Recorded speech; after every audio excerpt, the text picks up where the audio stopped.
श्री त्रिलोक चंद छाबड़ा। यह मेरे भारत की छोटी सी एक झांकी है। अभी तो जमीन में नींव भरी है, शीश महल तो बाकी है। मिशन आर्थिक आजादी के जनक श्री त्रिलोक चंद छाबड़ा जी का जन्म सन 1957 में राजस्थान के अजमेर जिले के एक छोटे से गांव नानसी में हुआ। पिता मोहनलाल जी गांव में एक छोटा सा जनरल स्टोर चलाते थे। माता धापू देवी गृहिणी थी।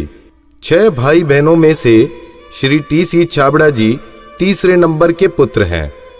अपनी प्रारंभिक शिक्षा इन्होंने अपने गांव में और उच्च शिक्षा जयपुर में पूरी की।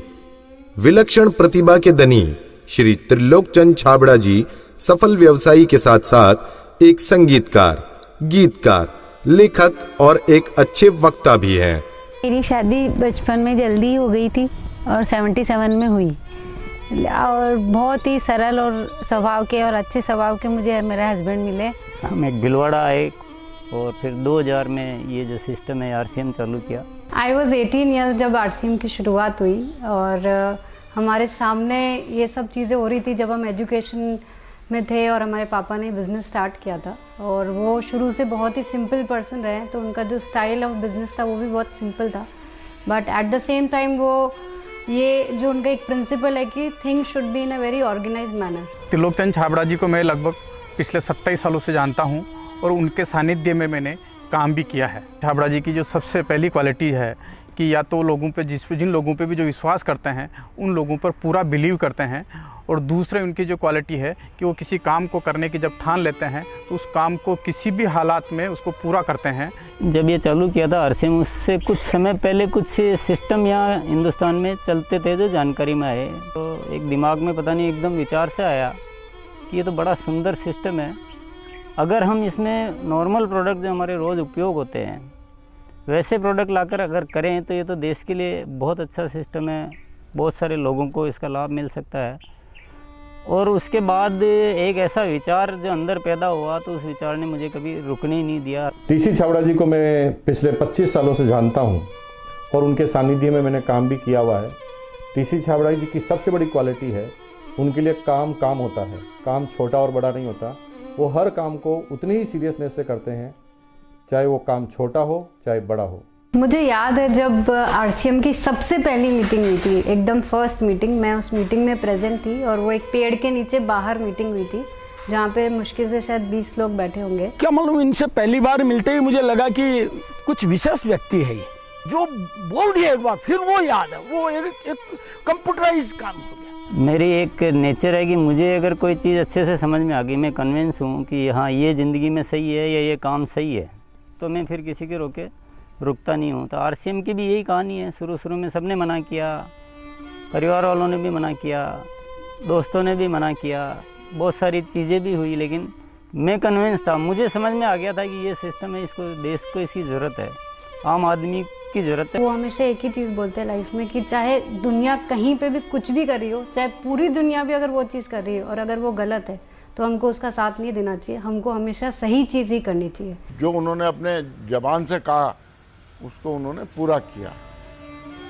जबान के सच्चे ये उनमें मानता है। एमएलएम के नाम पर ज़्यादातर कंपनियां कुछ महंगे प्रोडक्ट लाती है उसमें और ज़्यादा कुछ उसमें से बांटने की कोशिश करती है, और हम आरसीएम में ऐसे क्यों प्रोडक्ट लाते हैं जो बहुत कम रेट में होते हैं। बहुत ज़्यादा इधर कुछ चीज़ों को हाई फाई करना या कुछ बहुत ज़्यादा हर कहीं खर्च कर देना, तो मेरे को कुछ महंगी चीज़ खरीदना पसंद नहीं है लाइफ में। तो मेरे को जो पसंद नहीं है मैं बेच कैसे सकता हूँ। हमारे हिंदुस्तान का मिशन मंगल इसका एक बहुत बढ़िया उदाहरण है कि उन्होंने उस पर्टिकुलर बजट में उनको बनाने की सोचा तो उन्होंने वो चीज़ बना कर दी। ये कोई भी वादा करते हैं वो पूरा करते हैं और इन्होंने जो सोच लिया कि मुझे ये काम करना है वो करके रहते हैं, और इन्होंने जो भी सोचा ईमानदारी से कर रहे हैं पूरा। बहुत सारी चुनौतियाँ आई इस काम को करते हुए। बहुत सारे लोगों ने साथ निभाने का वादा किया, साथ चले, काम को आगे बढ़ाया, फिर उनके मन में पता नहीं क्या लालच आया तो उन्होंने पूरा बाहर जाकर एक नई कंपनी शुरुआत की और पूरा आरसीएम पर अटैक करना चाहिए और आरसीएम के सारे लोगों को, सारे सिस्टम को तोड़ने की एक बार नहीं कई बार बार ऐसे प्रयास हुए कि जब ऐसी घटना हुई है तब आरसीएम में बड़े निर्णय हुए हैं। जो सामान्य गति से चल रहा था उसमें एक मजबूती आई, एक बड़े निर्णय लेने की ताकत आई कि अब तो इसको करके ही रहना है। वो बहुत कम बोलते हैं और बोलते हैं वो एकदम सत्य और सीमित मात्रा में। डायरेक्ट सेलिंग सिस्टम में एक बहुत बड़ी बात सीखने को मिली कि लोगों को कभी भी आप ओवर कमिटमेंट मत करो। 2011 में जो हमारे साथ में ये गवर्नमेंट का हुआ उसमें बहुत अलग हमारे पर इफेक्ट हुआ उस चीज़ का कि ये भी होता है क्या लाइफ में ऐसा। और वो ये जो एक फेज़ था वो बिल्कुल बहुत कठिनाई का दौर था, बहुत ख़राब स्थिति से हमें गुजरना पड़ा। मेरे परिवार पर संकट आए और परिवार से ज़्यादा जो हमारे जो टीम है, हमारे जो इतना बड़ा हिंदुस्तान में परिवार बन चुका था, उसको सबको दिक्कतें आई। लेकिन एक मन में विश्वास था कि आखिर जो सत्य हो तो सामने आएगा। ऐसा ट्रैजिक पीरियड आया था कि पूरी दुनिया ने ही बोल सकते साथ छोड़ दिया। इनफैक्ट जो एकदम अपने बोलने के लिए होते हैं उन लोगों ने भी साथ छोड़ दिया।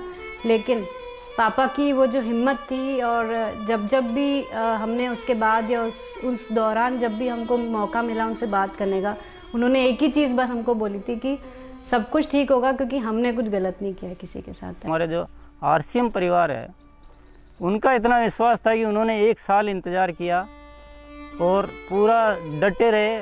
और जब उनका इतना विश्वास था तो उस विश्वास में इतनी ताकत आ गई और ये सब चीज़ें, जो भी संकट का समय था वो निकला और अब सब चीज़ें धीरे धीरे अच्छी हो रही है। ऐसे साथी मुझे इस सिस्टम की वजह से मिले। आज इतनी बड़ी सेना कह सकते हैं, इतना बड़ा परिवार कह सकते हैं देश के कोने कोने में, और उसमें इतने जो संस्कार बने हैं, ये हमारे लिए एक बहुत खुशी की बात है।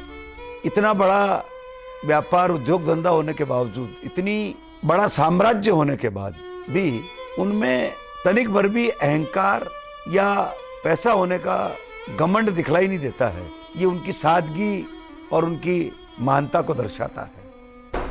मुझे मेरे फादर इन लॉ की एक क्वालिटी सबसे अच्छी लगती है कि वो आज इतना बड़ा बिजनेस करने के बावजूद भी वो इतने डाउन टू अर्थ है कि किसी को भी विश्वास नहीं होता जब मैं उन्हें उनकी बातें, उनके किस्से सुनाती हूँ।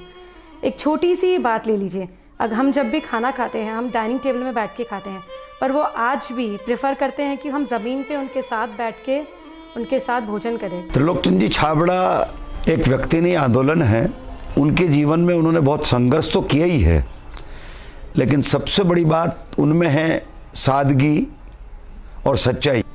आरसीएम की शुरुआत से ही मैं काम कर रहा हूं और जब आरसीएम बिजनेस की शुरुआत हुई थी तो टीसी छाबड़ा जी की एक सोच थी कि दुनिया में जो कंपनियां आती है मल्टी लेवल मार्केटिंग में, वो बड़ी बड़ी और महंगे महंगे प्रोडक्ट लेकर आती है। और टीसी छाबड़ा जी की सोच थी कि मैं एक ऐसी कंपनी की स्थापना करूं जो इस तरह के प्रोडक्ट बनाए जो इंडियन रेट में हो, इंडियन कल्चर में हो, इंडियन मेंटालिटी को सूट करते हो और आम आदमी उस बिजनेस को कर सके, आम आदमी अपने जीवन को बदल सके। 2016 में इसकी गाइडलाइन जारी की गई भारत सरकार द्वारा।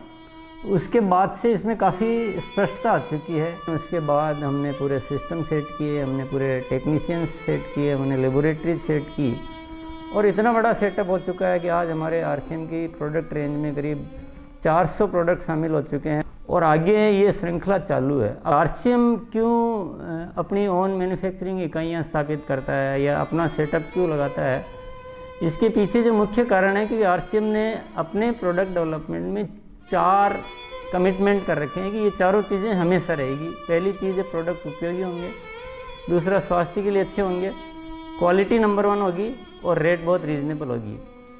आरसीएम हमेशा उसके लिए कमिटेड है और इसीलिए इतनी सारी इकाइयाँ स्थापित की गई है और नए प्रोजेक्ट प्लानिंग में है। फर्स्ट ईयर था उस समय 21 करोड़ का टोटल टर्नओवर हुआ था और हाईएस्ट टर्नओवर जो है आरसीएम का वो 1750 करोड़ तक एक साल का हो चुका है। अच्छी बात ये कि हर साल 30% ग्रोथ हो रही है, पिछले 5-6 सालों से मेंटेन ग्रोथ है। अपनी तरफ से पूरी कोशिश ये रहेगी कि कोई भी कमी किसी भी तरह की हमारी तरफ से नहीं रहेगी कि इस काम को एक बहुत ऊंचे मुकाम पर पहुंचाना है। और जब लाखों लोगों के जीवन में अगर हमारे इस छोटे से प्रयास की वजह से अगर थोड़ा भी हम कुछ योगदान कर सकते हैं, ये हमारे लिए बहुत गर्व की बात है। मेरा गोल जो है वो ये है कि आज अपन इस RCM को हिंदुस्तान में नहीं बल्कि कुछ ऐसा करेंगे कि पूरे विश्व में इसका बहुत बड़ा नाम हो। तो आइए सदी के इस महापुरुष, आर्थिक आजादी के जनक, लाखों लोगों के प्रेरणा स्रोत श्री त्रिलोक चंद जी छाबड़ा को हम सब खड़े होकर जोरदार तालियों की गड़गड़ाहट के साथ ओजस्वी उद्बोधन के लिए आमंत्रित करते हैं।